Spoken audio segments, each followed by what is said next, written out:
ଶୁଣନ୍ତୁ, ମୁଁ ହେଉଛି ବିଜୁ ଜନତା ଦଳର ପ୍ରତିଷ୍ଠାତା ସଦସ୍ୟ।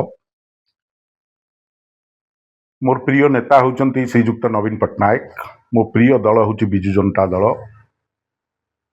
ମୁଁ ବିଜୁ ଜନତା ଦଳରେ ପ୍ରତିଷ୍ଠା ଦିନଠାରୁ ଆନ୍ତରିକତାର ସହିତ କାର୍ଯ୍ୟ କରିଆସିଛି ଏବଂ ମୁଁ ଆଜି ଶୁଣିବାକୁ ପାଇଲି ବିଭିନ୍ନ ଗଣମାଧ୍ୟମରେ ଗୋଟେ ଚର୍ଚ୍ଚା ଚାଲିଛି ମୁଁ ଅନ୍ୟ ରାଜନୈତିକ ଦଳକୁ କୁଆଡ଼େ ଯୋଗ ଦେବା ପାଇଁ ଯାଉଛି।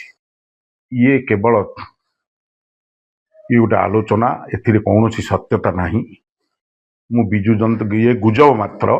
ମୁଁ ବିଜୁ ଜନତା ଦଳରେ ଥିଲି, ଅଛି ଏବଂ ରହିବି।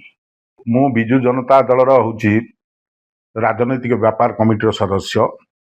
ମୁଁ ସେ ବୈଠକରେ ଯୋଗ ଦିଏ। ମୋର ବ୍ୟକ୍ତିଗତ ଅସୁବିଧା କାରଣରୁ ମୁଁ ଗୋଟିଏ ଦୁଇଟି ବୈଠକରେ ବର୍ତ୍ତମାନ ଯୋଗ ଦେଇପାରିନି। ତାକୁ ନେଇ ଯଦି ଚର୍ଚ୍ଚା କରାଯିବ ବିକ୍ରମ ଆରୁକ ଅସନ୍ତୋଷ ଅଛନ୍ତି, ଇଏ ଅମୂଳକ ମାତ୍ର। ମୁଁ ବିଜୁ ଜନତା ଦଳରେ ରହିଛି। ମୋ ପ୍ରିୟ ନେତା ନବୀନ ପଟ୍ଟନାୟକ ଏବଂ ମୁଁ ତାଙ୍କ ନେତୃତ୍ୱରେ କାର୍ଯ୍ୟ କରୁଛି, ଆଗାମୀ ଦିନରେ ମଧ୍ୟ କାର୍ଯ୍ୟ କରିବି।